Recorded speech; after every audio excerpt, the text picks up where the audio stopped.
Yo mga idol, kamusta? Sports Talk PH nga pala.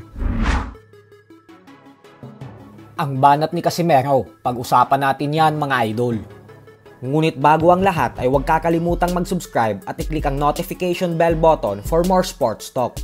So mag-iisang buwan na nga po ang nakakalipas magmula ng talunin ni Japanese monster na Naoya Inoue ang former Unified Super Bantamweight Champion Rodion Akhmadaliev, kung saan bagamat nakuha ni Inoue ang panalo via lopsided unanimous decision, ay hindi po natin may kakaila na madaming fans ang naiwang dismayado sa bakbakan ng dalawa nang dahil sa kakulangan nito sa aksyon.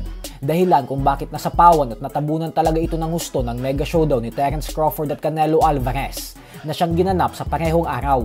At dahil dyan, kaya naman muling bumanat ang ating pambato na si Angas ng Pinas, General Casimero. Birada po ni Casimero na sa katunayan umano ay nanood naman daw siya ng laban ng dalawa. Pero nang makita niya umano sa round 1 na hindi sumasabay si Akhmadaliev, kaya naman nakatulog na daw siya pagpasok sa second round. Giit ni Casimero na ang pangit at nakakabagot daw kasi yung laban ng dalawa. Alam niya naman daw kasi na wala talagang lakas si Akhmadaliev, pero natatakot daw talaga ito kaya ang pangit umano ng naging laban. First round, nanood ako noon eh. Pag second, wala na. Natulog na ako kasi alam, sabi ko, pangit, boring na laban na to. Kaya, kasi si Akma kasi, alam ko naman na walang lakas yun. Kaya akala ko sasabay siya. Eh, wala, natatakot si Akma eh. Kaya, pangit yung laban na yun. Mahina yung panga niya. Ganun pa man nga po ay sa kabila ng sunod-sunod na mga patutsyada ni Cuadro Alas kay Inoue, ay tila hindi pa din siya nito binibigyan ng pansin hanggang ngayon. Isang patunay lamang ito na wala na talaga sa radar ni Inoue ang Angas ng Pinas.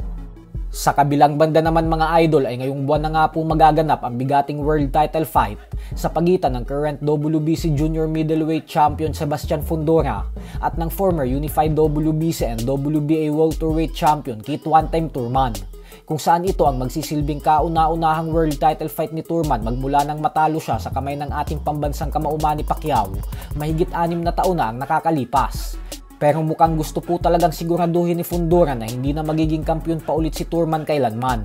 Matapos nitong sabihin kanina lamang na alam niya naman daw na isa sa mga top pound for pound best fighter si Thurman sa panahon niya. Pero oras niya na daw ito at hindi daw siya papayag na manakaw sa kanya ni Thurman ang pinanghahawakan niyang titulo. Kaya sisirain niya daw ang lahat ng plano ni Thurman.